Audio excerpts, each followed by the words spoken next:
ബഹുമാന്യരെ, കേരള സഭാ ചരിത്രത്തിലെ ഏറ്റവും പ്രക്ഷുബ്ധവും സംഘർഷസ്ഥിതി നിലനിൽക്കുന്നതുമായ ഒരു കാലാവസ്ഥയിലൂടെ നമ്മൾ കടന്നു പോകുകയാണ്.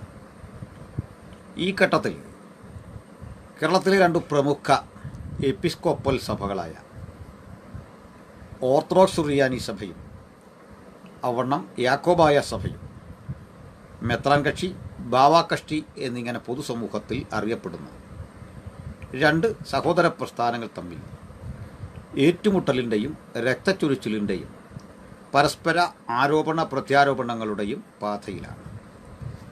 ഇത് സംബന്ധിച്ച് എല്ലാ ക്രൈസ്തവ സമൂഹത്തിലും പെട്ട ആളുകളുടെ പ്രതികരണങ്ങൾ മുമ്പോട്ട് വരുന്നു. വളരെ വ്യക്തതയോടുകൂടിയ കാഴ്ചപ്പാടുകൾ ഈ സമൂഹത്തിൻ്റെ സംഘർഷങ്ങളെക്കുറിച്ച് ഓരോരുത്തരും മുമ്പോട്ട് വയ്ക്കുന്നു. ഈ ഘട്ടത്തിൽ ഞാൻ ഈ രണ്ട് കക്ഷികൾ തമ്മിലുള്ള ഏറ്റുമുട്ടലുകളുടെ ചരിത്രം യഥോചിതം പഠിക്കാൻ ശ്രമിച്ച ഒരു എളിയ സുവിശേഷകൻ എന്ന നിലയിൽ എൻ്റെ ദൗത്യം നിറവേറ്റുക മാത്രമാണ് ഒരു കഴിഞ്ഞ വീഡിയോയിലൂടെ ചെയ്തത്. ആ വീഡിയോയിൽ ഞാനൊരിക്കലും ഓർത്തഡോക്സ് സഭ എന്തെങ്കിലും യാക്കോബായ സഭയേക്കാൾ മോശമായി പ്രവർത്തിച്ചുവെന്നോ യാക്കോബായ സഭയുടെ സമരരീതികളും പരിപാടികളും ഓർത്തഡോക്സ് പക്ഷത്തോടുള്ള അവരുടെ സമീപനങ്ങൾ ഹൃദ്യമായിരുന്നുവെന്നോ ആത്മീയമായിരുന്നുവെന്നോ വാദിച്ചിട്ടില്ല. മറിച്ച് ഞാൻ പറയാൻ ഉദ്ദേശിച്ചത് ഓർത്തഡോക്സ് യാക്കോബായ തർക്കങ്ങൾക്കൊടുവിൽ ഇന്ന് എത്തി നിൽക്കുന്ന സവിശേഷമായ ഒരു വിഷമസന്ധിയെക്കുറിച്ച് ഒന്ന് ബോധ്യപ്പെടുത്തി യുക്തമായ ഒരു പരിഹാരം എൻ്റെ എളിയ ബുദ്ധിയിൽ നിർദ്ദേശിക്കുക മാത്രമാണ് ചെയ്തത്. അതിനുള്ള സ്വാതന്ത്ര്യം എനിക്കുണ്ട് എന്ന് കരുതുന്നു. ഇതിനോട് ബന്ധപ്പെട്ട് എനിക്കെതിരെ ഉയരുന്ന ചില ആരോപണങ്ങളുണ്ട്. എപ്പിസ്കോപ്പൽ സഭകളുടെ തർക്കത്തിൽ എന്തുകൊണ്ട് ഇടപെട്ട് അഭിപ്രായം പറയുന്നു. രണ്ടാമതായി ഉയരുന്ന ആരോപണം എന്നത് പെന്തക്കോസ്തൽ ചർച്ചുകളിൽ ഇത്തരം പ്രശ്നങ്ങളില്ലേ, അതുകൊണ്ട് അത് തീർത്തിട്ട് പോരെ ഇത്തരം വിഷയങ്ങൾ സംസാരിക്കാം. രണ്ട് ചോദ്യങ്ങൾക്കും മറുപടി പറഞ്ഞുകൊണ്ട് ഞാൻ തുടങ്ങാം. ഒന്നാമതായിട്ട്, ഇത് യാക്കോബായ ഓർത്തഡോക്സ് തർക്കം നടക്കുന്നത് അവരുടെ ക്യാമ്പസിനുള്ളിൽ കൊണ്ടല്ല, അവരുടെ സുന്നകദോസുകളിലോ കമ്മിറ്റികളിലോ ഉള്ള കേവല തർക്കം കൊണ്ട് അല്ല അതിൻ്റെ പ്രചാരണ രീതികൾ നമ്മൾ കാണുന്നത്. മറിച്ച് അത് തെരുവിലേക്ക് വലിച്ചിഴക്കപ്പെടുന്നു, അത് മാധ്യമങ്ങൾ ചർച്ച ചെയ്യുന്നു, അത് സമൂഹമാസകലം ഒരുപോലെ വിചിന്തനം ചെയ്യുന്ന ഒരു പ്രതിസന്ധിയോ പ്രശ്നവുമായി നിലനിൽക്കുന്നു. നിങ്ങളുടെ പ്രീമൈസിൽ നടക്കുന്ന ഒരു ചർച്ചയോ ഏറ്റുമുട്ടലോ അത് ഏതളവിൽ പോയാലും അതേക്കുറിച്ച് ഒരു പ്രത്യക്ഷ അഭിപ്രായം പറയേണ്ട ബാധ്യത നമുക്കില്ല, ആവശ്യകതയില്ല.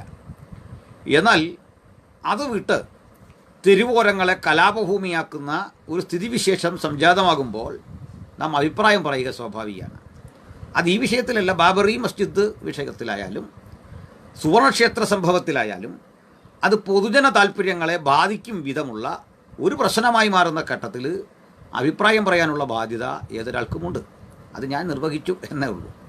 രണ്ടാമത്തെ ചോദ്യം, പെന്തക്കോസ്ത് സഭകളിലെ പ്രശ്നം പരിഹരിച്ചിട്ട് നിങ്ങളിങ്ങനെ ഒരു വിഷയം സംസാരിച്ചാൽ പോരെ.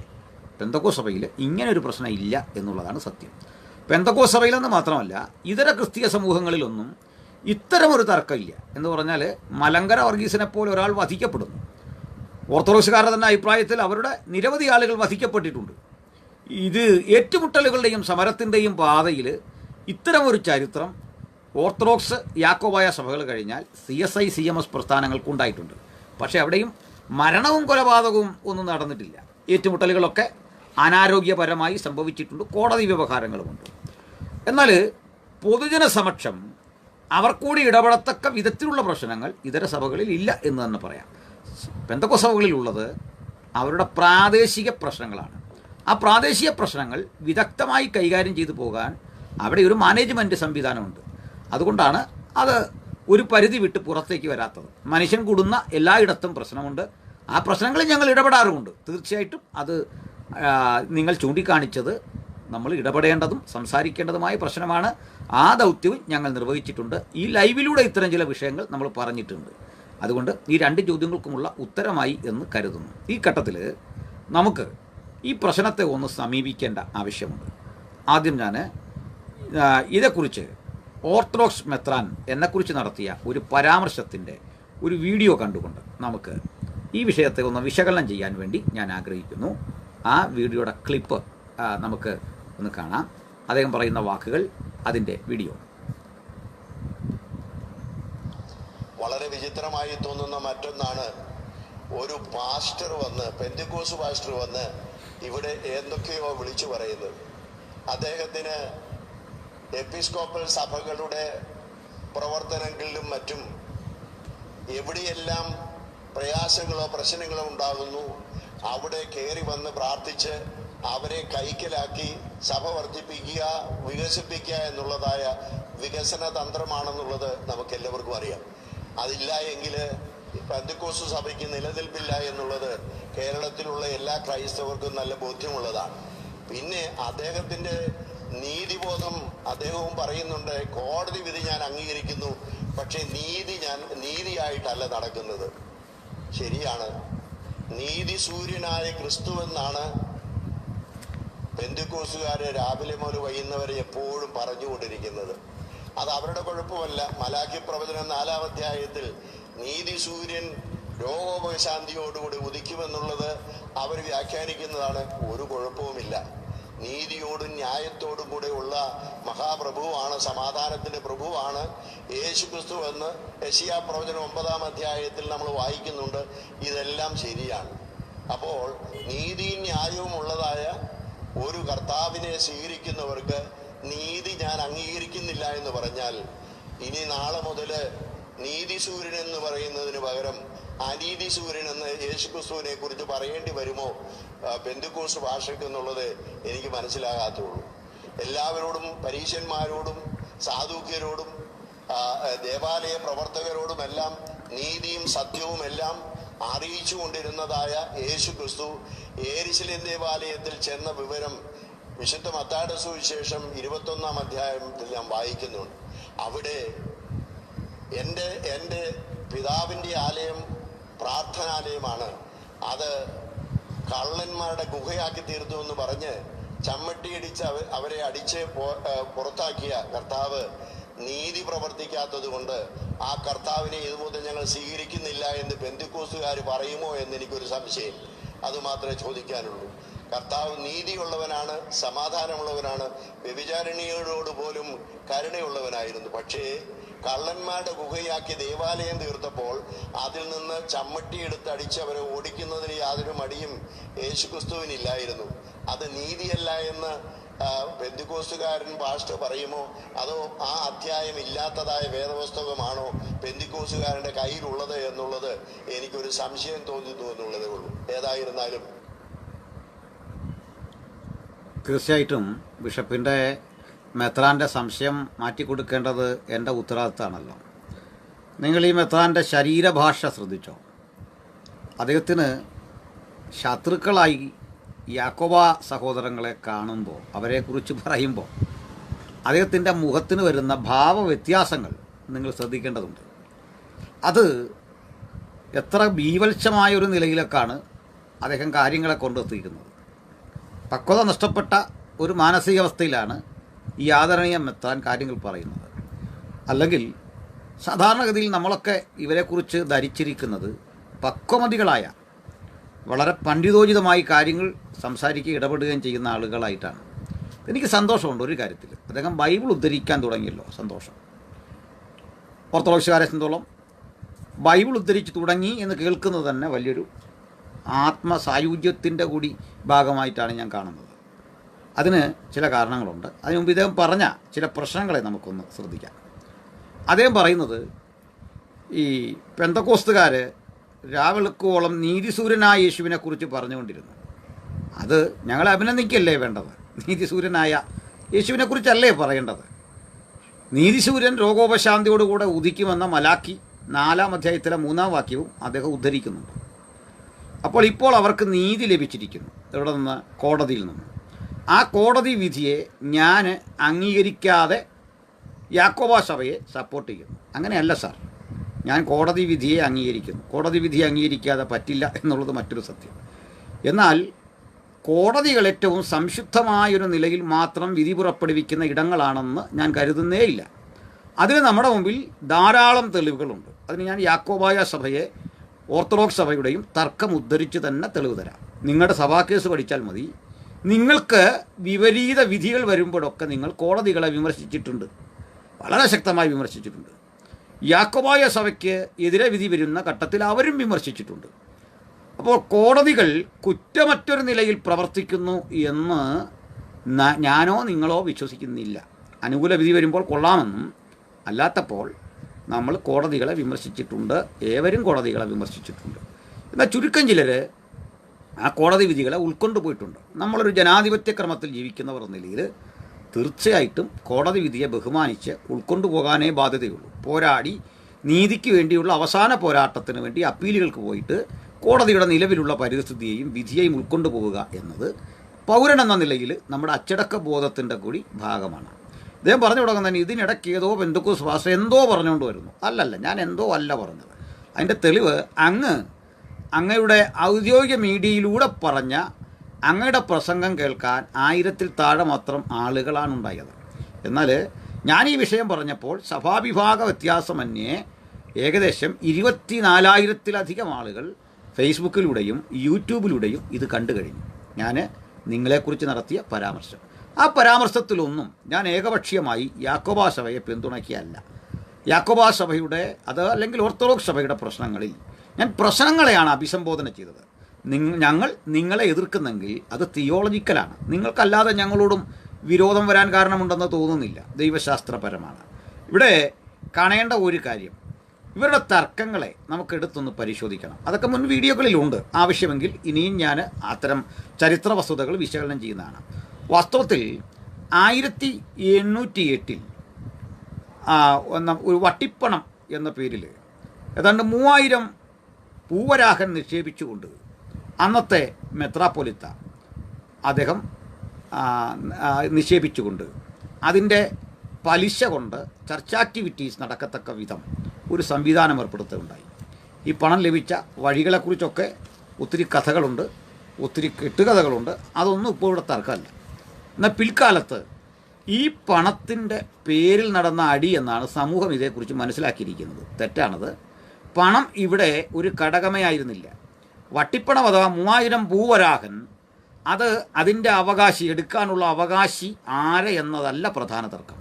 2, അന്ത്യോക്യൻ സിംഹാസനത്തിൻ്റെ അധികാരം കൊണ്ട് ആർ നിയമിക്കപ്പെടുന്നു എന്ന ആ സിംഹാസനത്തെക്കുറിച്ചുള്ള തർക്കവുമല്ല യഥാർത്ഥ പ്രശ്നം എന്ന് നിങ്ങൾ മനസ്സിലാക്കണം. ഞാൻ ഇത്തരം പ്രശ്നങ്ങൾ പൊതുജന സമക്ഷം കൊണ്ടുവരുമ്പോൾ ഓർത്തഡോക്സ് വിശ്വാസികൾക്കോ യാക്കോബായ വിശ്വാസികൾക്കോ അതിലെ പുരോഹിതന്മാർക്കോ ഭൂരിപക്ഷം ആളുകൾക്കും ഇതേപ്പറ്റി കാര്യമായ അറിവില്ലെന്നുള്ളതാണ് സത്യം. ഞാനിത് പറയുമ്പോൾ എന്നെ ഇന്നലെ ഒരു യാക്കോബായ പുരോഹിതൻ വിളിച്ചു. അദ്ദേഹത്തിൻ്റെ പിതാവും പുരോഹിതനായിരുന്നു, അദ്ദേഹവും പുരോഹിതനാണ്.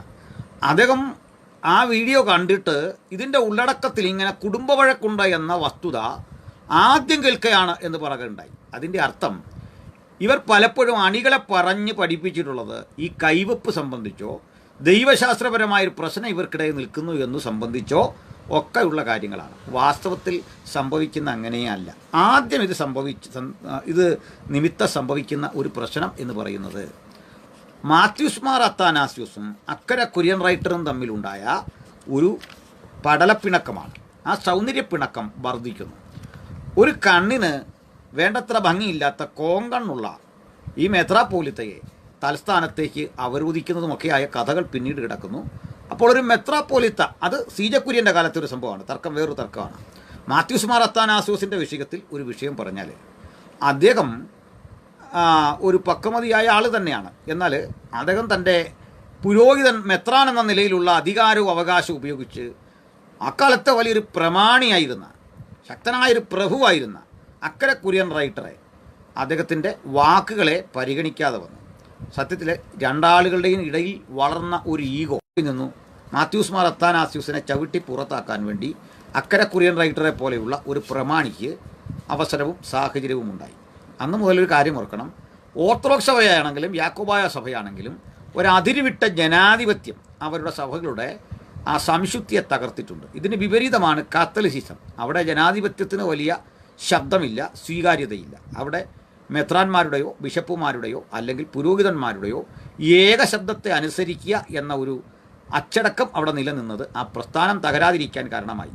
എന്നാൽ ഇന്ന് അതിന് വിപരീതമായി വലിയ ശബ്ദങ്ങൾ മുഴങ്ങുന്നു എന്നത് കാണാതിരുന്നുകൂടാ. അതവിടെ നിൽക്കട്ടെ. അപ്പോൾ കത്തോലിക്ക സഭയുടെ അഡ്മിനിസ്ട്രേഷൻ സംവിധാനം എന്തോ അതിന് ഘടക വിപരീതമായിരുന്നു ഓർത്തഡോക്സ് യാക്കോബായ സഭകൾ. അതുകൊണ്ട് ആളുകൾ തമാശയായിട്ട് പറയാറുണ്ട്, ഓർത്തഡോക്സ് മെത്രാൻ പറഞ്ഞാൽ കത്തോലിക്ക പുരോഹിതൻ പറഞ്ഞാൽ ജനം അതിനെ ക്ഷമയോടെ കേട്ട് അപ്പോഴേ പള്ളിയിൽ ഇന്ന് ആരാധനയില്ലെന്ന് പറഞ്ഞാൽ അവർ പിരിഞ്ഞു പോകും, ഒരു കത്തോലിക്ക പുരോഹിതൻ. എന്നാൽ ഓർത്തഡോക്സിലെയോ യാക്കോബായിലോ ഒരു കരുത്തനായ വിശ്വാസി ആജ്ഞാപിച്ചാൽ മെത്രാൻ പിരിഞ്ഞു പോകും. നേരെ പറഞ്ഞതിൻ്റെ ഓപ്പോസിറ്റ് ഒരു തമാശയാണ്. അത്രമാത്രം ജനാധിപത്യവൽക്കരിക്കപ്പെട്ടതിൻ്റെ ഒരു പ്രശ്നം അവിടെ നിലനിൽക്കുന്നു. അപ്പോൾ ഈ പ്രശ്നം പിന്നീട് ഇങ്ങോട്ട് സി ജെ കുര്യനും അടുത്ത തലമുറയിലേക്ക് വരുന്ന ഘട്ടത്തിൽ സി ജെ കുര്യനെക്കുറിച്ച് നമുക്കറിയാം. അത് വട്ടിപ്പണം കൈപ്പറ്റാനുള്ള അധികാരത്തിന് വേണ്ടി വട്ടശ്ശേരിൽ മെത്രാപ്പോലിത്തയുമായി ആയിട്ടാണ് അടുത്ത തർക്കം വരുന്നത്. ഇത് കൃത്യമായി ഞാൻ കഴിഞ്ഞ വീഡിയോയിൽ പറഞ്ഞിട്ടുള്ള ഒരു കാര്യമാണ്.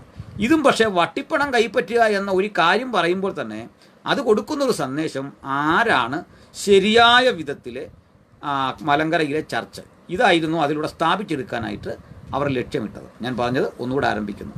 വട്ടിപ്പണം കൈപ്പറ്റുക എന്നതിനപ്പുറത്ത് അക്കരെ കുര്യൻ റൈറ്ററും അതുപോലെ തന്നെ അന്നത്തെ മെത്രാപ്പോലിസ മാത്യൂസ് മാർ അത്താനാസ്യൂസും തമ്മിൽ നടന്ന തർക്കം കാലം കുറേ കഴിയുമ്പോഴേക്ക് തലമുറകൾ ഏറ്റെടുക്കുകയാണ്. തലമുറകൾ ഏറ്റെടുത്തിട്ട് ഈ ക്ലാഷ് മുമ്പോട്ട് പോവാണ്.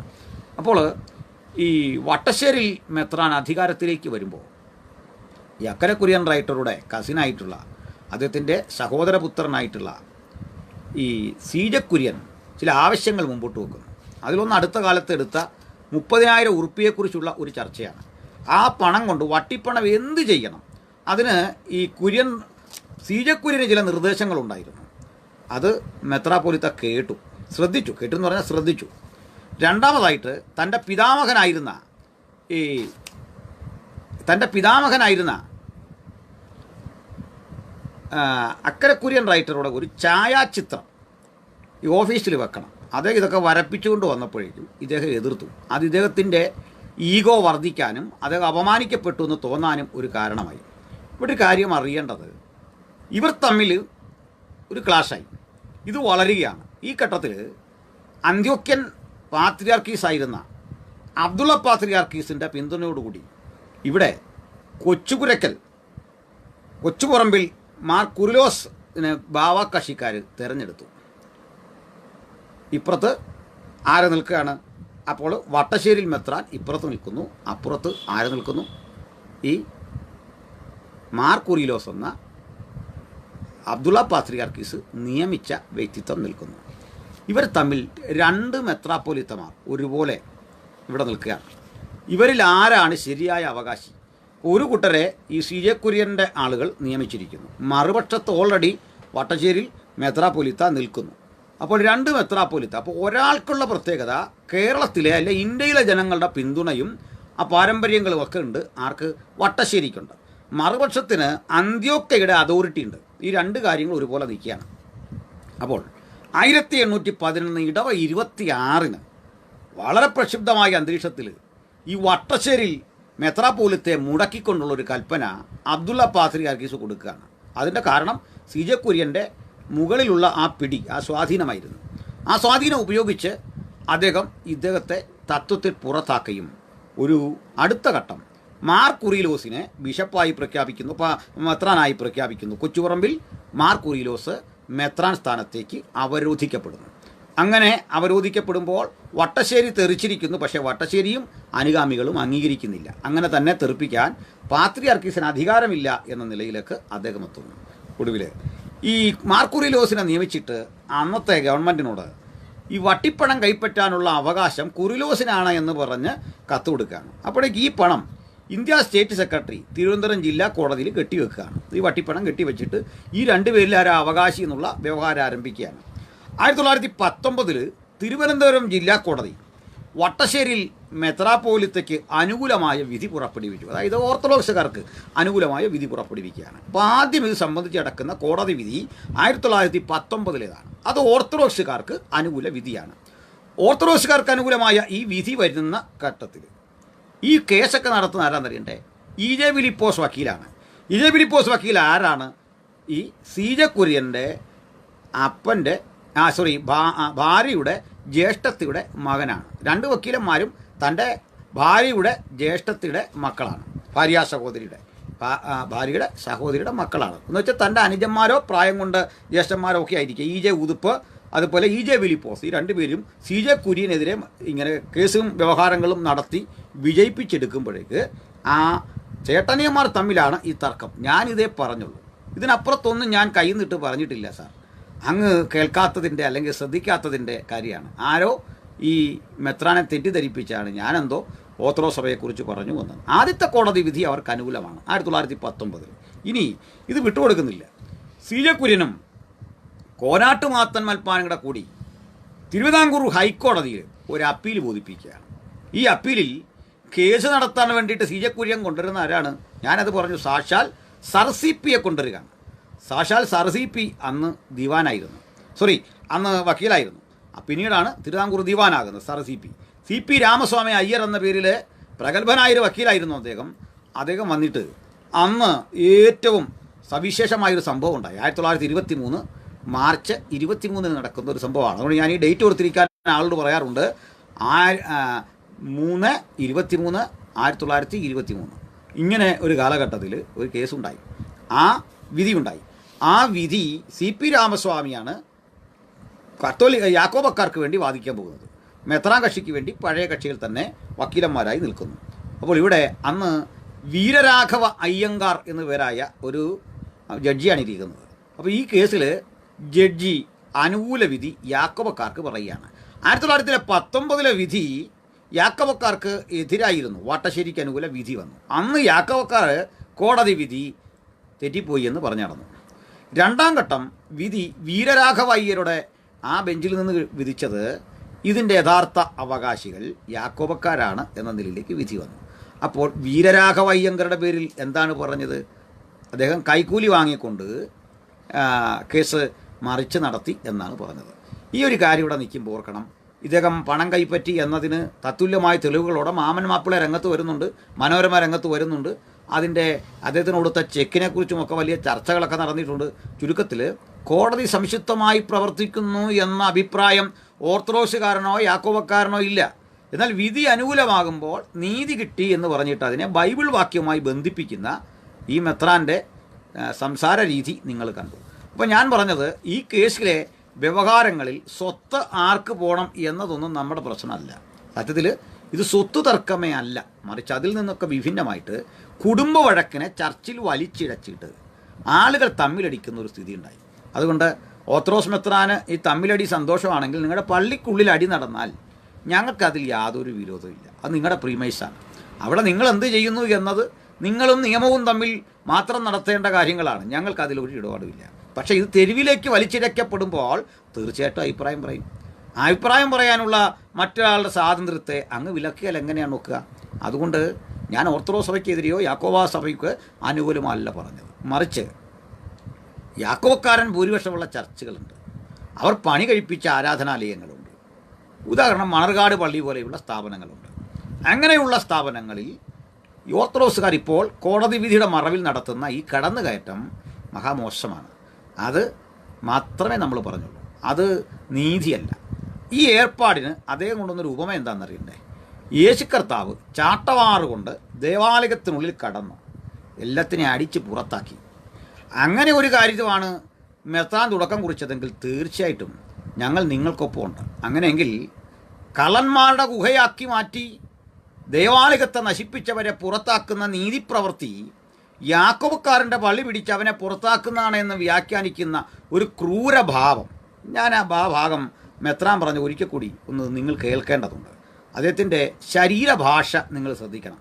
എത്ര ക്രൂരമായിട്ടാണ് അദ്ദേഹം കാര്യങ്ങളെ കാണുന്നത് എന്ന് നമുക്കതൊന്ന് പ്ലേ ചെയ്ത് കേൾക്കാം. 2-3 മിനിറ്റ് കൂടി നിങ്ങൾ ശ്രദ്ധിക്കണം. അതൊക്കെ ഈ ഭാഗം പറയുന്നത് എത്ര വികാര വിക്ഷോഭത്താലാണ് ഒരു മെത്രാൻ സ്ഥാനം അലങ്കരിക്കുന്ന ഒരാളിൽ നിന്ന് പുറത്തു വരേണ്ട പക്വത നിറഞ്ഞ വാക്കുകളല്ല, അതിനപ്പുറത്തേക്ക് അദ്ദേഹം പറഞ്ഞു വെക്കുന്നത് ഒരു പ്രതികാരബോധത്തിൻ്റെ മനോഭാവത്തിലാണ്. നമുക്കത് ആ വീഡിയോ ഒന്ന് ശ്രദ്ധിക്കാം. വളരെ വിചിത്രമായി തോന്നുന്ന മറ്റൊന്നാണ്, ഒരു പാസ്റ്റർ വന്ന്, പെന്തിക്കോസ് പാസ്റ്റർ വന്ന് ഇവിടെ എന്തൊക്കെയോ വിളിച്ചു പറയുന്നത്. അദ്ദേഹത്തിന് എപ്പിസ്കോപ്പൽ സഭകളുടെ പ്രവർത്തനങ്ങളിലും മറ്റും എവിടെയെല്ലാം പ്രയാസങ്ങളോ പ്രശ്നങ്ങളോ ഉണ്ടാകുന്നു അവിടെ കയറി വന്ന് പ്രാർത്ഥിച്ച് അവരെ കൈക്കലാക്കി സഭ വർദ്ധിപ്പിക്കുക. അപ്പോൾ എൻ്റെ ലക്ഷ്യം അദ്ദേഹം പറഞ്ഞു കേട്ടോ, എപ്പിസ്കോപ്പൽ സഭകൾ തമ്മിൽ ഒരു പ്രശ്നമുണ്ടാകുന്ന ഇടത്ത് വന്ന് ആ പ്രശ്നത്തിനിടയ്ക്ക് അവരെ തമ്മിൽ അടുപ്പിച്ച് സഭ വളർത്തുക. ഫാദർ, എൻ്റെയും അങ്ങയുടെയും പ്രായം വെച്ച് നോക്കുക, ഈ കേസുള്ള കാലത്ത് നമ്മൾ രണ്ടാളും ഇല്ല. ഈ വ്യവഹാരം തുടങ്ങുമ്പോൾ നമ്മൾ രണ്ടാളും ഇല്ല. അങ്ങനേക്കാൾ പ്രായം കൂടിയ ആളാണ്. എന്നാൽ നമ്മൾ രണ്ടാളും ഈ കേസ് തുടങ്ങുമ്പോഴില്ല. എപ്പിസ്കോപ്പൽ സഭകൾ തമ്മിലൊരു കേസൊന്നും കൂടെ ഇല്ല. നിങ്ങളൊഴിച്ചു മറ്റാരും തമ്മിലൊരു കേസ് ഇങ്ങനെ ഇല്ല. അതാദ്യം പഠിക്കുക. അങ്ങനെ തമ്മിലടിച്ച കേസ് നിമിത്തമാണ് ആളുകൾ ഞങ്ങളോടൊപ്പം വരേണ്ടതെങ്കിൽ കൂടുതൽ വരേണ്ടത് യാക്കോബ ഓർത്തഡോക്സുകാരല്ലേ. അപ്പോൾ ഞങ്ങളുടെ ഇതിലേക്ക് അധികം പേര് വന്നിട്ടുള്ളത് മർത്തോമയിൽ നിന്നാണ്. മർത്തോമാ സഭയിൽ നിന്നും കത്തോലിക്ക സഭയിൽ നിന്നുമാണ് ഗണ്യമായ നിലയിൽ ആളുകൾ പെന്തക്കോസ്തിലെത്തിയത്. ഓർത്തഡോക്സ് യാക്കോബക്കാർ അതിനെ അപേക്ഷിച്ച് താഴെയാണ്. അതിനൊരു കാരണമുള്ളത്, ഓർത്തഡോക്സ് യാക്കോബക്കാർ പുലർത്തിപ്പോരുന്ന അന്ധമായ ഒരു പാരമ്പര്യ ബോധമാണ്. ആ പാരമ്പര്യ ബോധം ബൈബിളിന് മീതെ അവർ കൽപ്പിച്ചു പോരുന്നത് കൊണ്ട് അങ്ങനെ അവർ വരുന്ന പതിവ് കുറവാണ്. മാത്രമല്ല, നിങ്ങൾ തമ്മിൽ തർക്കിച്ച് ആളെ ഇങ്ങോട്ട് കൊണ്ടുവരിക എന്ന് പറയുന്നതിനകത്ത് എന്ത് യുക്തി? കാരണം മറ്റ് എപ്പിസ്കോപ്പൽ സഭകളില്ലേ, അവർ പെന്തക്കോസ് സഭകൾ തിരഞ്ഞെടുക്കാറില്ല. കാരണം ഞങ്ങൾക്ക് സ്കൂളില്ല, കോളേജില്ല, അങ്ങനെയുള്ള സ്ഥാപനങ്ങളൊന്നും ഇല്ലാതെ ഹാളുകളിൽ മാത്രം ആരാധിച്ചു പോരുന്ന താരതമ്യേന ചെറിയ ഒരു കൂട്ടമാണ് പെന്തക്കോസ് സഭകൾ. ഈ തർക്കം മുതലെടുത്ത് നിങ്ങളിൽ നിന്ന് ആളുകളെ കൊണ്ടുവരാൻ മറ്റാർക്കെങ്കിലും കഴിഞ്ഞേക്കാം.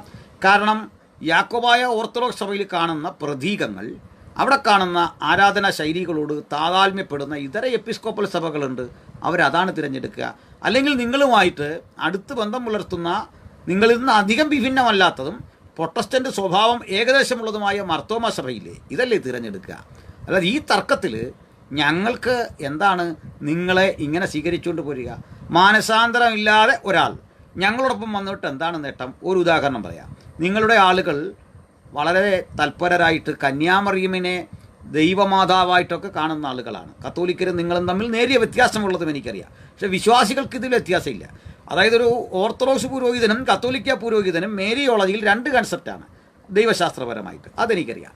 എന്നാൽ വിശ്വാസികൾ തമ്മിൽ ഇക്കാര്യത്തിൽ ഒറ്റ കൺസെപ്റ്റേ ഉള്ളൂ, മറിയ ദൈവമാതാവാണ്. മറിയോട് അവർ പ്രാർത്ഥിക്കാറുണ്ട്. ഈ പ്രാർത്ഥനയിൽ അവർ യേശുക്രിസ്തുവിലൂടെയുള്ള രക്ഷ ആസ്വദിക്കുന്നതിനേക്കാൾ മറിയയിലൂടെയുള്ള പ്രാർത്ഥനയിൽ തൽപരരാണ്. അങ്ങനെയാണ്. അപ്പം അങ്ങനെ ഒരാൾ അതേ രൂപത്തിൽ വന്ന് ഞങ്ങളുടെ കൂടിയാൽ എങ്ങനെ ഇരിക്കും? അപ്പം ഞങ്ങൾ ഒരാളെ ഞങ്ങളുടെ വിശ്വാസത്തിലേക്ക് ആനയിക്കുന്നത്, ഞങ്ങളുടെ എല്ലാ ബൈബിളിലെ വിശ്വാസത്തിലേക്ക് ആനയിക്കുന്നത്, അവരിൽ ദൈവശാസ്ത്രപരമായ ഉൾപരിവർത്തനം നടക്കണം. നിങ്ങൾ തമ്മിലുള്ള ഈ കലഹത്തിൻ്റെ ഇടയ്ക്ക് ഇതുവല്ലോ സംഭവിക്കുമോ? അയാൾ പുകവലിയും മദ്യപാനം ഉപേക്ഷിക്കണം. അദ്ദേഹം ഒരു പുത്തൻ ജീവിത വ്യവസ്ഥയെ ആശ്ലേഷിച്ച് പോരണം. ഒട്ടേറെ ഘട്ടങ്ങളുണ്ട്. അതത്ര എളുപ്പമായ ഒരു രീതിയല്ല ഒരു പെന്തക്കോസ്ത് വിശ്വാസം വിജയപ്രദമായി കൊണ്ടുപോവുക എന്നത്. അതുകൊണ്ട് ആ കടമ്പകൾ താണ്ടി വരണം. അതിന് ഈ വഴക്ക് പര്യാപ്തമൊന്നുമില്ല. നിങ്ങളുടെ സഭകൾ തമ്മിലുള്ള ഏറ്റുമുട്ടലിൻ്റെ ഒരു മടുപ്പ് വരുന്ന മനുഷ്യൻ സ്വാഭാവികമായിട്ട് അടുത്തുള്ള മർത്തോമാ സഭയിലോ അല്ലെങ്കിൽ നമ്മുടെ മറ്റ് സഭകളുണ്ടല്ലോ, നമുക്ക് തന്നെ അറിയാം, മാർ അപ്രയും മെത്രാപ്പോലിത്തെ പോലെയുള്ള ആളുകളുടെ തൃശ്ശൂരുമൊക്കെ ഉള്ള കൽദയ സുറിയാനി സഭയില്ലേ, അതിലേക്കൊക്കെ അല്ലേ പോവുക? എങ്ങനെയാണ് ഒരു പെന്തക്കോസിലേക്ക് നിങ്ങൾ തമ്മിലുള്ള വഴക്ക് നിമിത്തം വരിക? മാത്രമല്ല, ഇതിൻ്റെ ഇടയിൽ കിടന്ന് ഞങ്ങൾ പ്രാർത്ഥിക്കുമെന്നാണ് പറയുന്നത്. പിന്നെ ഞങ്ങൾക്ക് എന്താ ചെയ്യാൻ പറ്റും? ഞങ്ങൾ വടി പിടിച്ച് വെട്ടാൻ പറ്റുമോ?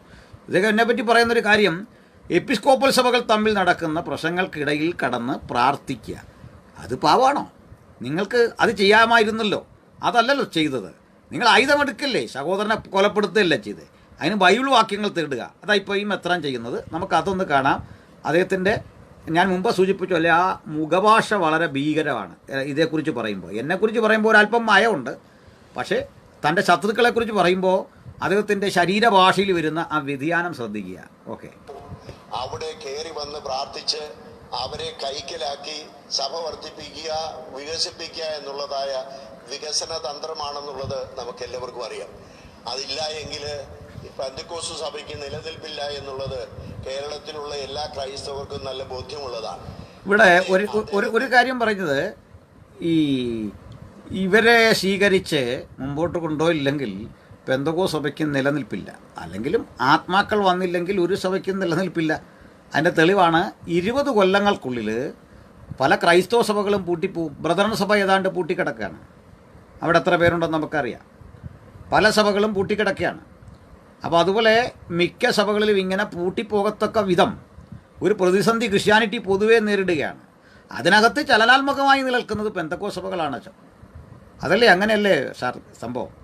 മാത്രമല്ല, പെന്തക്കോസ്ത് സഭകളുടെ നിലനിൽപ്പ് ഓർത്തഡോക്സോ യാക്കോബായോ വിട്ടു വരുന്നവരല്ല. ഞങ്ങൾ മനുഷ്യരെയാണ് പിടിക്കാൻ കർത്താവ് അയച്ചത്. മനുഷ്യരെ പിടിക്കുന്നവരാക്കുന്ന പ്രക്രിയയുടെ ഭാഗമാണ്. ഞങ്ങളുടെ ചർച്ചുകളിൽ നായന്മാരുണ്ട്, വിശ്വാസം സ്വീകരിച്ചു വന്ന ഈഴവരുണ്ട്, ദലിതരുണ്ട്, ഓർത്തഡോക്സുകാരുണ്ട്, യാക്കോബക്കാരുണ്ട്, മുസ്ലിങ്ങളുണ്ട്. നിങ്ങളുടെ എത്ര മുസ്ലിങ്ങളുണ്ട്? നായർസ് ഉണ്ടോ നിങ്ങളുടെ കൂടെ? അപ്പോൾ നിങ്ങളുടെ കൂടെ അതർ കമ്മ്യൂണിറ്റി ആരൊക്കെയുണ്ട്? മിഷൻ നമ്മുടെ ദൗത്യമായിരുന്നില്ലേ? നമ്മളെ ഏൽപ്പിച്ച ദൈവം ഏൽപ്പിച്ച ശുശ്രൂഷയായിരുന്നില്ലേ? അപ്പോൾ പെന്തക്കോസ്തുകളുടെ നിലനിൽപ്പ് നിങ്ങൾ തമ്മിലുള്ള വഴക്കല്ല. കാരണം വഴക്കില്ലാത്ത കാലത്തും ഞങ്ങളുടെ ഇടയിലേക്ക് ആളുകൾ കൂട്ടത്തോടെ വന്നിട്ടുണ്ട്, ഇന്നും വന്നുകൊണ്ടേയിരിക്കുന്നു. ഞങ്ങൾക്ക് ഓർഗാനിക് ഗ്രോത്താണ് ഉണ്ടാകുന്നത്. അത് മനസ്സിലാക്കണം. ശരി, അദ്ദേഹത്തിൻ്റെ അടുത്ത വാക്കിൽ കൂടി നമുക്കൊന്ന് പരിചയിച്ചു പോകാം. ഓക്കെ. നീതിബോധം അദ്ദേഹവും പറയുന്നുണ്ട്, കോടതി വിധി ഞാൻ അംഗീകരിക്കുന്നു, പക്ഷേ നീതിയായിട്ടല്ല നടക്കുന്നത്. ശരിയാണ്. നീതി സൂര്യനായ ക്രിസ്തു എന്നാണ് പെന്തക്കോസ്തുകാര് രാവിലെ മുതൽ വൈകുന്നവരെ എപ്പോഴും പറഞ്ഞുകൊണ്ടിരിക്കുന്നത്. അത് അവരുടെ കുഴപ്പമല്ല. മലാക്കി പ്രവചനം 4-ാം അധ്യായത്തിൽ നീതി സൂര്യൻ രോഗോപശാന്തിയോടുകൂടി ഉദിക്കുമെന്നുള്ളത് അവർ വ്യാഖ്യാനിക്കുന്നതാണ്. ഒരു കുഴപ്പവുമില്ല.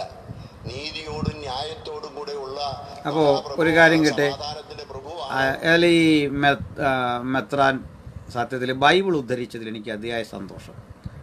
കാരണം ബൈബിളുമായി കാര്യമായി ബന്ധമില്ലാത്തൊരു പ്രസ്ഥാനമാണ് ഓർത്തഡോക്സ് സഭ. കാര്യമായൊരു ബന്ധമില്ല.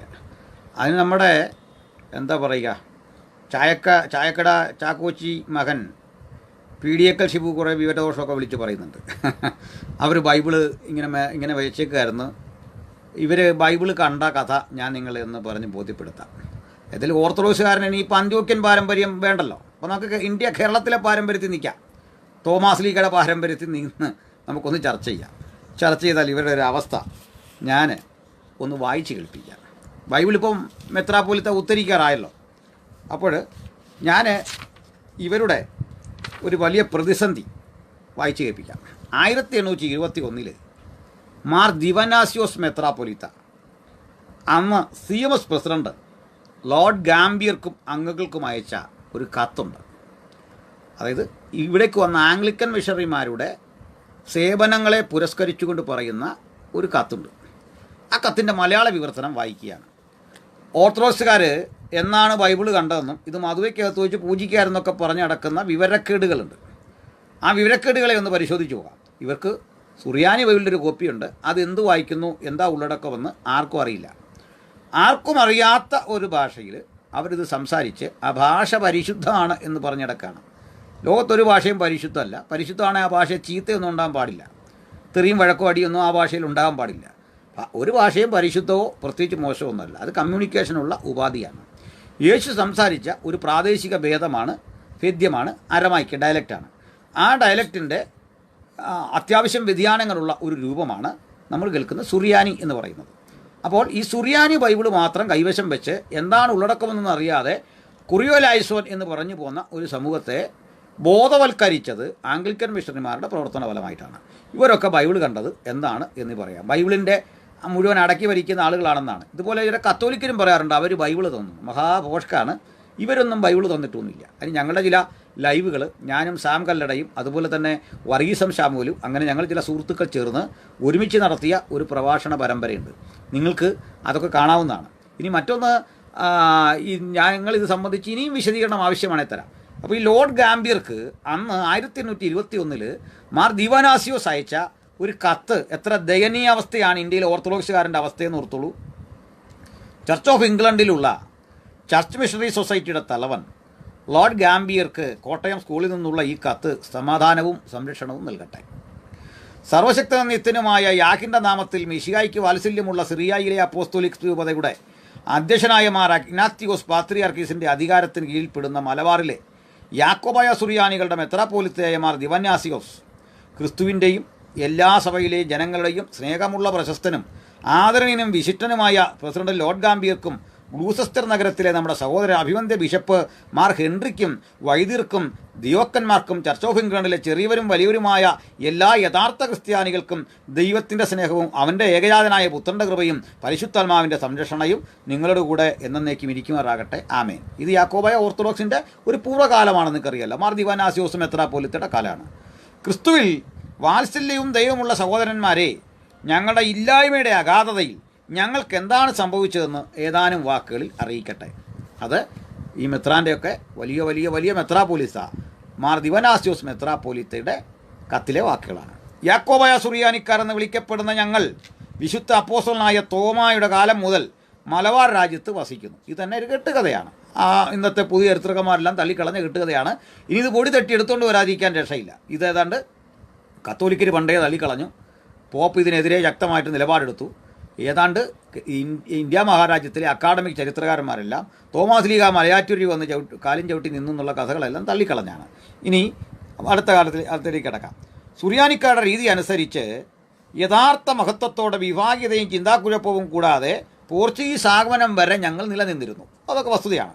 എന്നാൽ ഫ്രാൻസിൻ്റെ അധികാരത്താൽ ഞങ്ങളുടെ യാക്കോബായ സുറിയാനി പിതാക്കന്മാരും നേതാക്കന്മാരും അന്ത്യോക്കയിൽ നിന്ന് വരുന്നത് നിരോധിച്ചു. അതായത് കത്തോലിക്കൻ ചെയ്ത സംഭാവന അന്ത്യോക്കയും കേരള സഭയും തമ്മിലുള്ള ആ ബന്ധം അങ്ങ് നിരോധിച്ചു. ഞങ്ങൾക്കൊരു തലവനോ നേതാവോ ഇല്ലാത്തതിനാൽ ഞങ്ങൾ ഇടയനില്ലാത്ത ആടുകളെപ്പോലെ ആയിരുന്നു. അതാണ് സത്യം. എന്നിട്ട് അഥവാ യാതൊരു സഹായവും പിന്തുണയും ഇല്ലാതെ കിടന്നു. സമ്പത്തിൻ്റെ ആധിക്യം കൊണ്ട് പോർച്ചുഗീസുകാരുടെ നേതാക്കന്മാർ അവരുടെ ഉദ്യമത്താൽ മലബാറിലെ ഞങ്ങളുടെ സുറിയാനി പള്ളികളെ അവരുടെ നിയന്ത്രണത്തിൽ കൊണ്ടുവരികയും റോമിലെ പോപ്പിൻ്റെ വിശ്വാസത്തിലേക്ക് മാറ്റുകയും ചെയ്തു. ശരിക്കുമുള്ള നിർബന്ധിത മതപരിവർത്തനം ഇവിടെ നടത്തുന്നത് യാക്കോബക്കാരെ, അല്ലെങ്കിൽ പഴയ യാക്കോബ് ബുർദാന അനുഗാമികളെ എങ്ങോട്ട് മാറ്റി? അവർ നേരെ കത്തോലിക്കവൽക്കരിച്ചു. അപ്പോൾ ഇനി വളരെ പ്രധാനപ്പെട്ട ഒരു കാര്യമാണ് പറയുന്നത്. ഞാൻ അതിലെ ചില കാര്യങ്ങളൊക്കെ ഒഴിവാക്കുന്നു.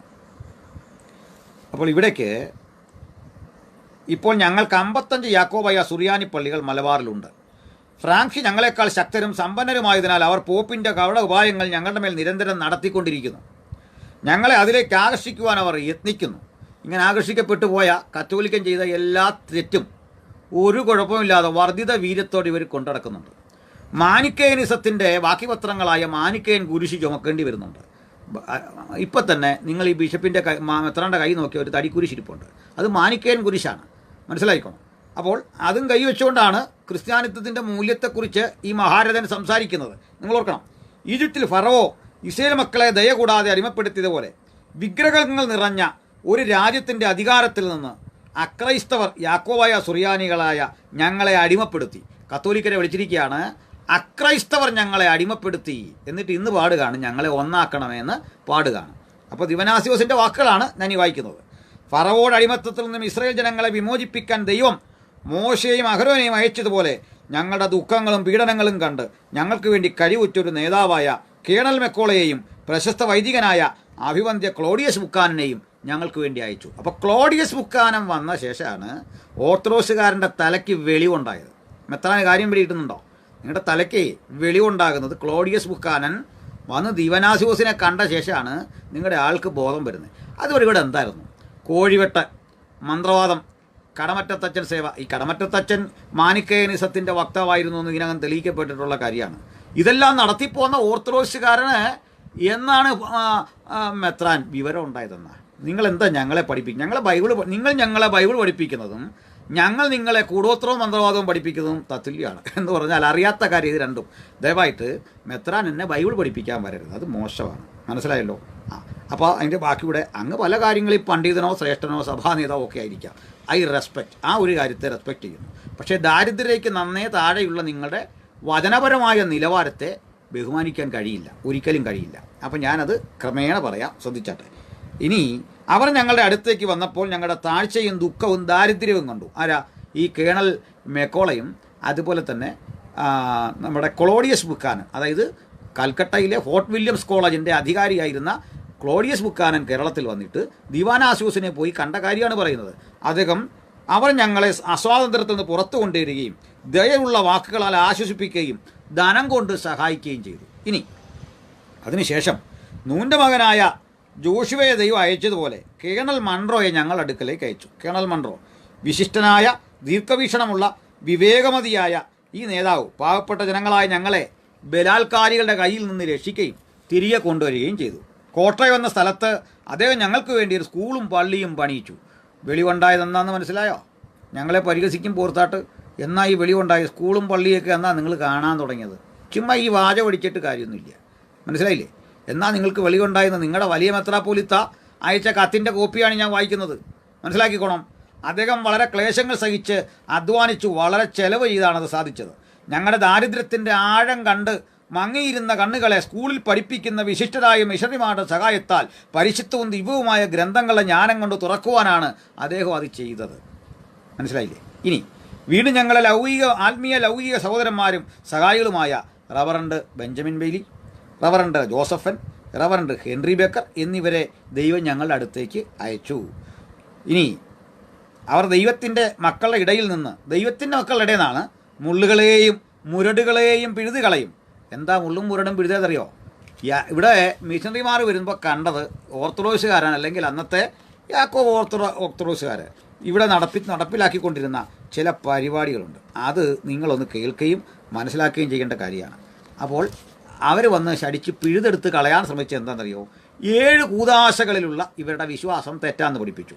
കന്യക മറിയാമിനോടും പരിശുദ്ധന്മാരോടുമുള്ള മധ്യസ്ഥ അണയ്ക്കുന്ന പാരമ്പര്യം മാറ്റി ഏകമധ്യസ്ഥനായ യേശു കർത്താവിലൂടെ പിതാവിനോട് പ്രാർത്ഥിക്കണം എന്ന് പഠിപ്പിച്ചു. നമ്മളെ ബൈബിൾ പഠിപ്പിക്കുന്ന ആളുകൾക്ക് ഇതൊക്കെ എവിടുന്നാണ് കിട്ടി? എൻ്റെ പൊന്നു സഹോദര എന്ന് പറഞ്ഞാട്ട്. അടുത്തത് മരിച്ചവർക്ക് വേണ്ടിയുള്ള പ്രാർത്ഥന. ഇന്നുകൊണ്ട് ഈ പണി. ഒരുത്തൻ ചത്തുപോയാൽ അവൻ്റെ ആ കട്ടിലിൽ ഇങ്ങനെ അതിൻ്റെ തുണിയൊക്കെ വിരിച്ചിട്ടിട്ട് വെള്ളം വിരിച്ചിട്ടിട്ട് 10-40 ദിവസം വിളക്ക് വെച്ച് അവിടെ പ്രാർത്ഥന നടത്തിക്കൊണ്ടിരിക്കുക. ഇത്രയും അധമവും ഹീനവുമായ ഈ ശവശരീര പൂജ ഈജിപ്തിൽ നടന്നിരുന്ന കാര്യമാണ്. ഇതൊക്കെ ഇവർ കോപ്പി അടിച്ച് എവിടുന്നാണെന്ന് അറിയണ്ടേ?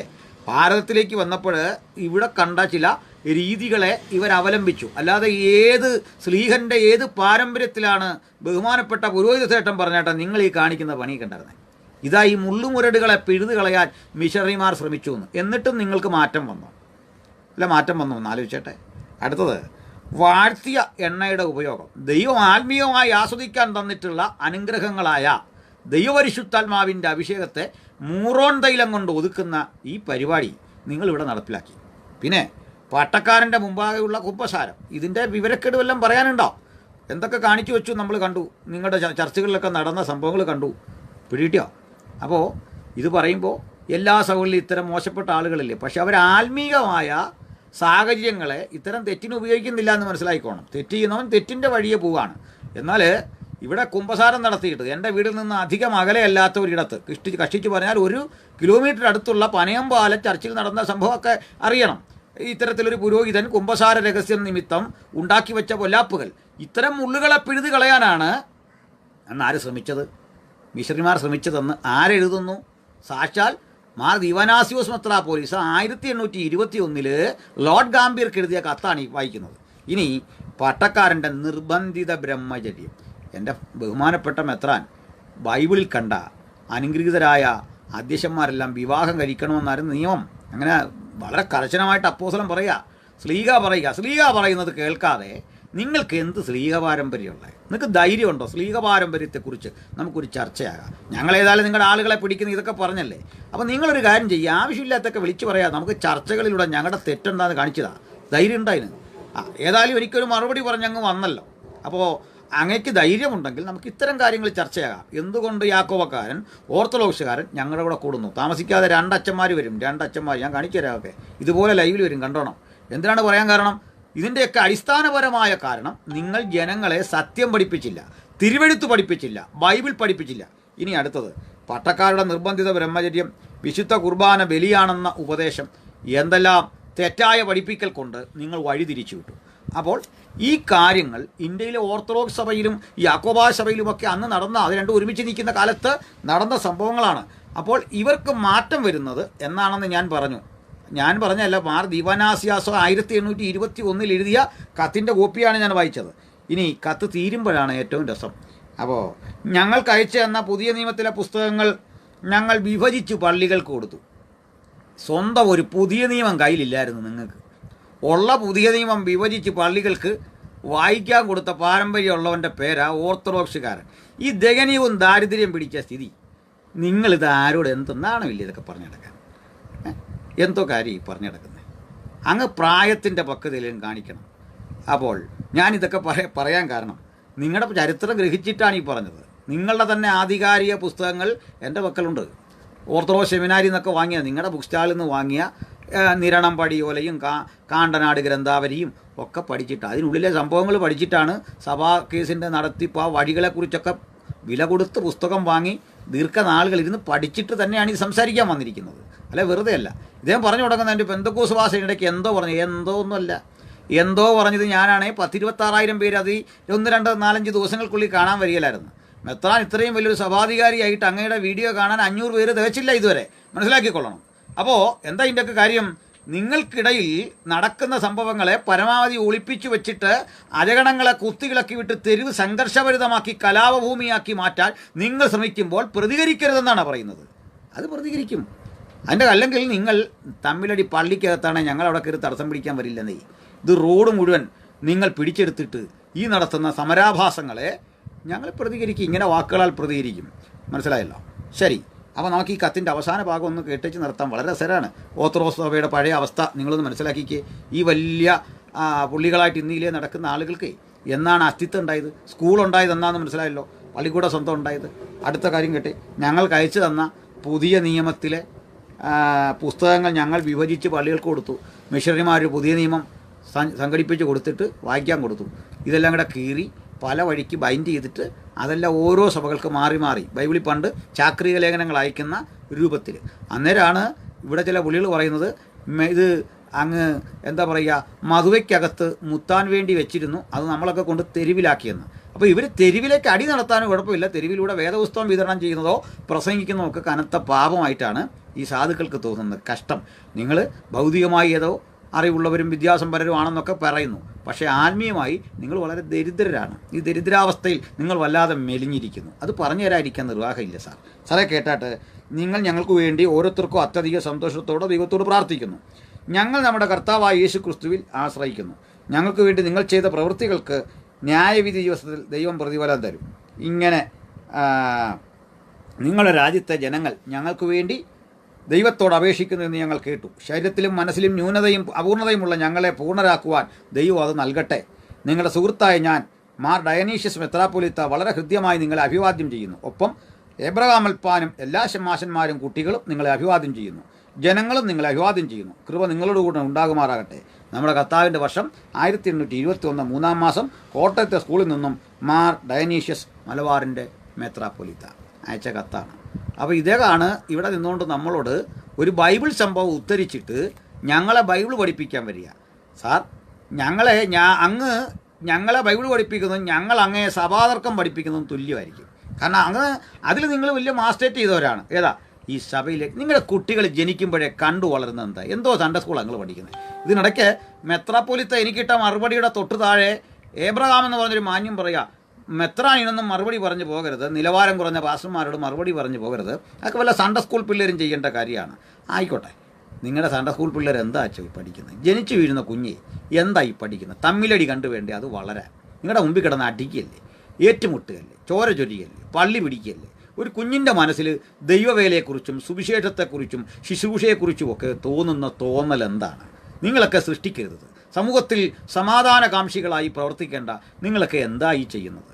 അപ്പോൾ അല്പം കൂടെ നമുക്ക് ഇതിൻ്റെ ഈ മെത്രാൻ്റെ ഈ ഫലിതം ഒന്ന് കേട്ടിട്ട് നിർത്താം. നമുക്ക് അതിലേക്കൊന്ന് വരാം. ലാസ്റ്റ് ഘട്ടം മെത്രാൻ പറയുന്ന ആ ഫലിതം കേൾക്കാനുണ്ട്. നിങ്ങളാരും ഇദ്ദേഹത്തിൻ്റെ ഈ ക്രൂരമായ ഭാവം നമ്മളെ ഇപ്പോൾ വിഴുങ്ങുമെന്ന മട്ടിൽ, യാക്കോവക്കാരെയല്ല ഇപ്പോൾ തിന്നുമെന്ന മട്ടിലുള്ള ആ പ്രതികം കണ്ട് വയന്നു പോകരുത്. ശ്രദ്ധിക്കാം. ന്യായത്തോടും കൂടെ ഉള്ള മഹാപ്രഭുവാണ്, സമാധാനത്തിന്റെ പ്രഭുവാണ് യേശു ക്രിസ്തു എന്ന് യെശയ്യാ പ്രവചനം 9-ാം അധ്യായത്തിൽ നമ്മൾ വായിക്കുന്നുണ്ട്. ഇതെല്ലാം ശരിയാണ്. അപ്പോൾ നീതിയും ന്യായവും ഉള്ളതായ ഒരു കർത്താവിനെ സ്വീകരിക്കുന്നവർക്ക് നീതി ഞാൻ അംഗീകരിക്കുന്നില്ല എന്ന് പറഞ്ഞാൽ ഇനി നാളെ മുതൽ നീതി സൂര്യൻ എന്ന് പറയുന്നതിന് പകരം അനീതി സൂര്യൻ എന്ന് യേശുക്രിസ്തുവിനെ കുറിച്ച് പറയേണ്ടി വരുമോ പെന്തക്കോസ്ത് ഭാഷയ്ക്ക് എന്നുള്ളത് എനിക്ക് മനസ്സിലാകാത്തുള്ളൂ. എല്ലാവരോടും പരീശന്മാരോടും സാധുക്യരോടും ഞങ്ങൾക്ക് യേശുവിന് ഒരിക്കലും അനീതി സൂര്യൻ എന്ന് പറയേണ്ടി വന്നിട്ടില്ല. കാരണം ഞങ്ങൾ നീതി തേടിയിട്ട് ജസ്റ്റിസ് പരീതി പിള്ളയുടെ വിധി വരാൻ കാത്തിരിക്കുകയല്ല ഫാദർ. മനസ്സിലായോ?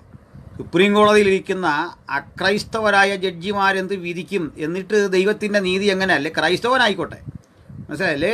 ബഹുമാനപ്പെട്ട കെ ടി തോമസ് സാറായിക്കോട്ടെ ജസ്റ്റിസ്, അദ്ദേഹത്തിൻ്റെ വിധി വന്നിട്ടാകട്ടെ ദൈവനീതിക്ക് എന്ന് പറയത്തക്ക വിധം ഞങ്ങൾ അതപ്പതിച്ചിട്ടില്ല. ഞങ്ങൾ പ്രാർത്ഥനാമുറിയിൽ ഇത്തരം സംഘർഷങ്ങളിൽ പ്രാർത്ഥിക്കുകയുള്ളൂ. അങ്ങനെയാണ്, അതാണ് നിയമം. അല്ലാതെ ആരെങ്കിലുമൊക്കെ കോടതി പോയി കാണും. ഞങ്ങൾ ഒരിക്കലും പിന്തുണയ്ക്കുന്നില്ല അതിനെ. മനസ്സിലായില്ലേ? അങ്ങക്ക് ഞങ്ങളുടെ ചരിത്രം അറിയില്ല, ഈ രീതി അറിയില്ല. മുൻവിധി കൊണ്ട് അങ്ങ് എന്തൊക്കെയോ പറയുകയാണ് മെത്രാപ്പൊലീത്ത. അപ്പോൾ അങ്ങൊന്ന് ആലോചിച്ച് നോക്കിക്കേ. അങ്ങ് പറയുക കോടതി ഇട്ട ഈ വിധി ദൈവത്തിൻ്റെ വിധി, അത് നീതി സൂര്യൻ്റെ വിധി, അതിനെ എതിർത്താൽ അനീതി സൂര്യനെയാണ് സേവിക്കുന്നത് എന്നൊക്കെ പറഞ്ഞ് എന്തോ ഒരു വെഡിത്താണിത്.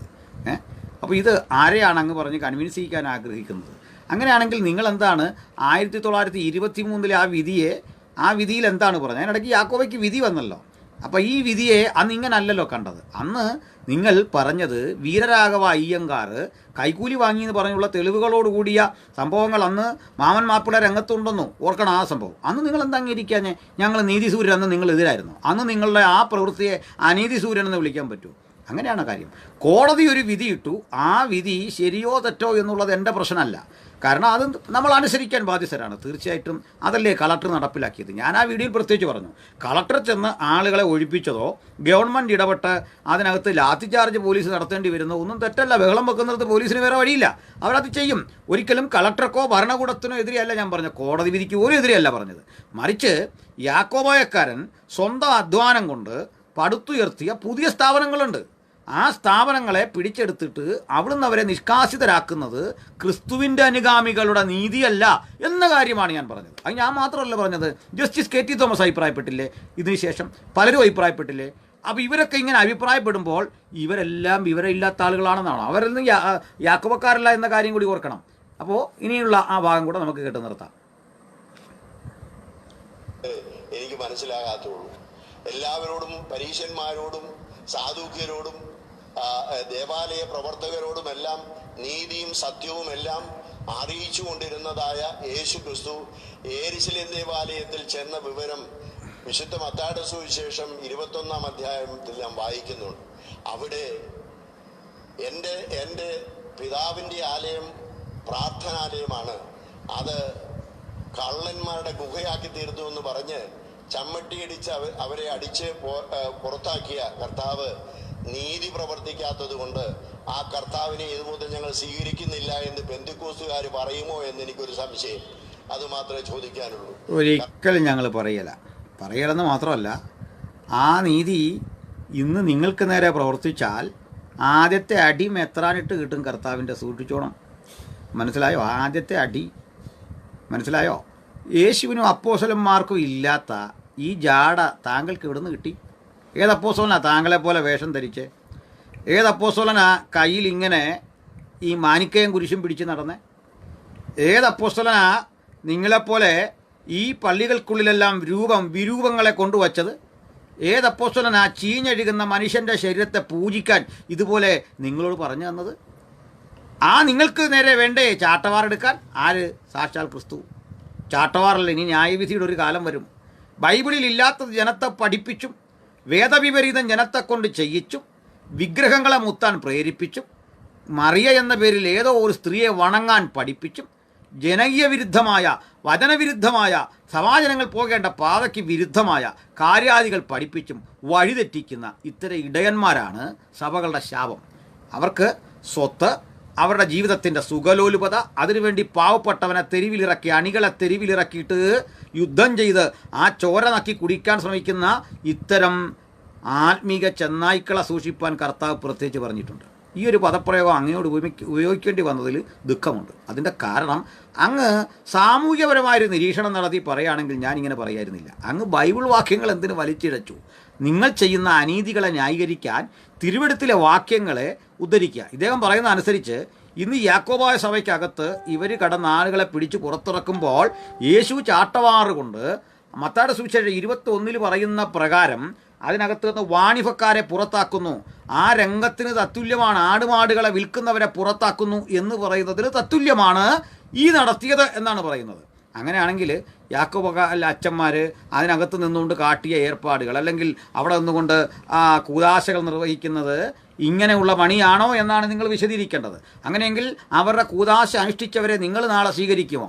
ഈ അച്ഛന്മാർ നിങ്ങളുടെ കൂടെ വന്നാൽ അവരെ ഇത്തരത്തിൽ മുമ്പ് ചെയ്ത തെറ്റിന് നിങ്ങൾ ശിക്ഷിക്കുമോ? നിങ്ങൾ ഇതിനെല്ലാം ഉത്തരം പറയണം. ചുരുക്കത്തിൽ ഈ ചാട്ടവാറ് കർത്താവ് ഒരു ദിവസം എടുക്കും. അത് മാത്രമേ എനിക്ക് പറയാനുള്ളൂ.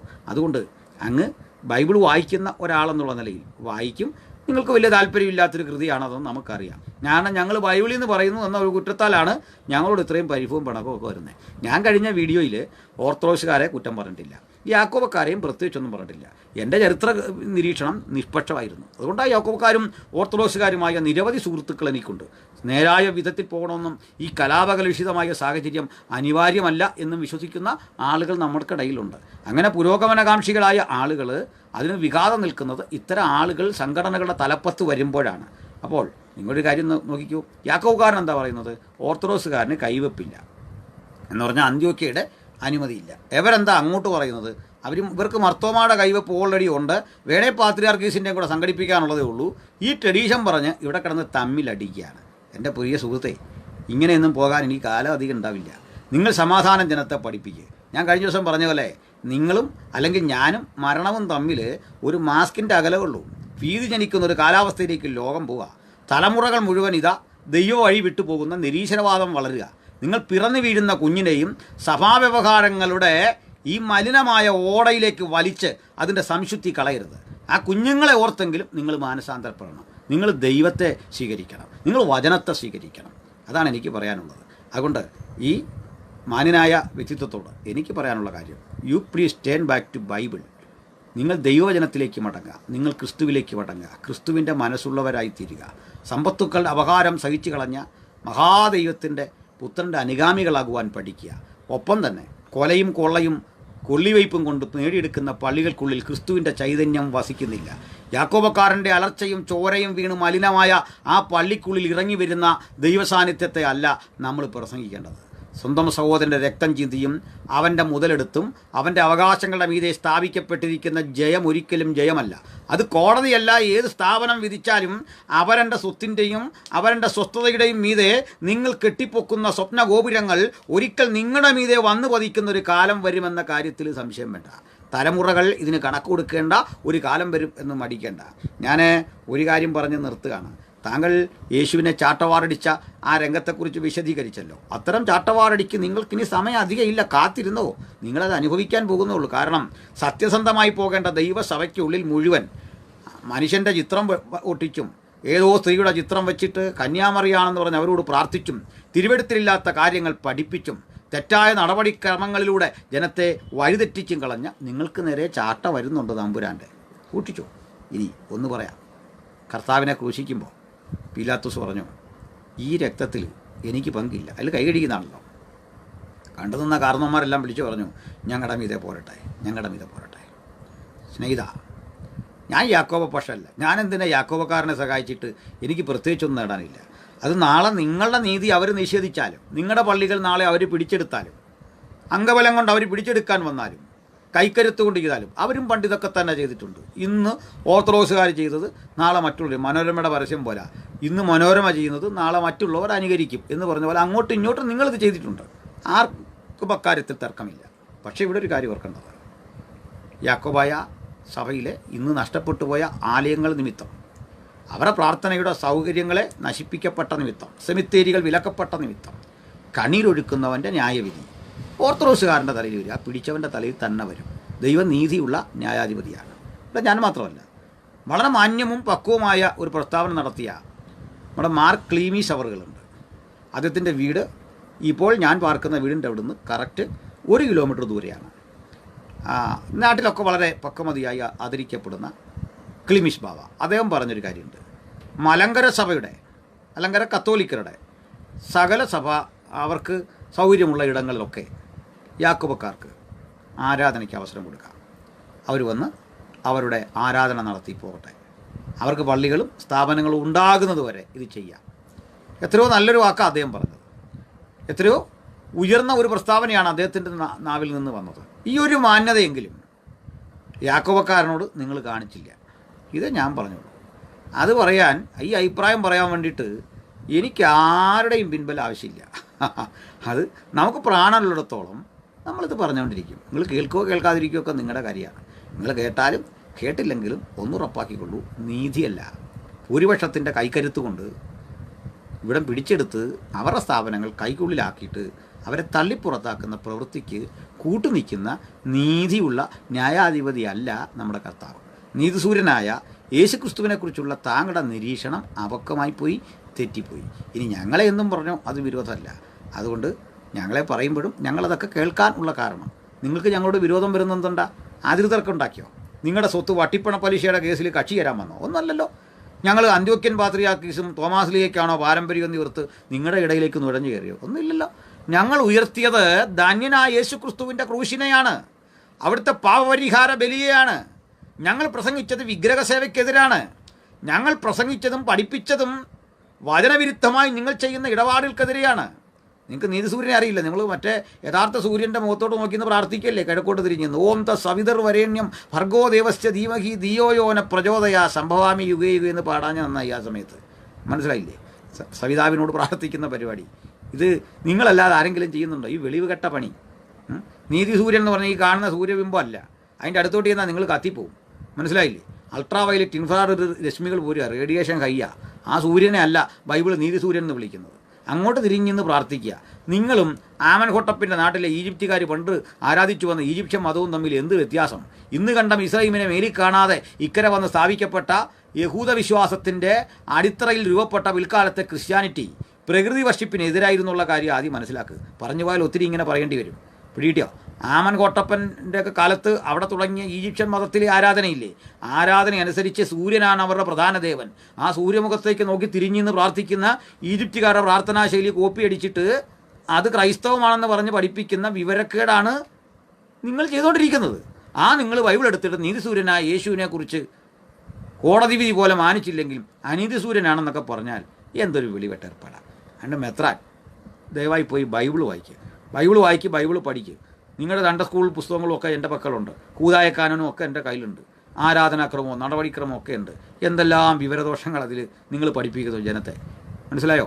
വചനത്തിലില്ലാത്ത കാര്യം മാത്രം. ഒറ്റ കാര്യം മാത്രം പറഞ്ഞ് ഞാൻ നിർത്തുക. ക്രിസ്തുവില്ലാത്തതാണ് നിങ്ങളുടെ ജീവിതത്തിൻ്റെ പ്രശ്നം. ക്രിസ്തു ചൈതന്യം വാഴാത്തതാണ് നിങ്ങളുടെ ജീവിതത്തിൻ്റെ പ്രശ്നം. നിങ്ങളുടെ ജീവിതത്തിൻ്റെ പ്രശ്നം തിരുവെഴുത്തിനും ക്രിസ്തുവിനും സ്ഥാനം കൊടുക്കുന്നില്ല, മറ്റു പലതിനും സ്ഥാനം കൊടുക്കുന്നു. ഒരു ജീവിതമേ നമുക്ക് ഈ ഭൂമിയിലുള്ളൂ.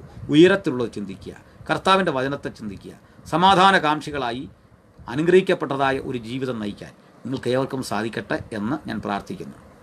ഇത് കേൾക്കുന്ന ഓർത്തഡോക്സ് യാക്കോബായ വിശ്വാസികൾക്കെല്ലാം യാഥാർത്ഥ്യ ബോധത്തിൽ ഊന്നിയ ഒരു ക്രിസ്ത്യൻ ലൈഫാണ് എനിക്ക് ആശംസിക്കാനുള്ളത്.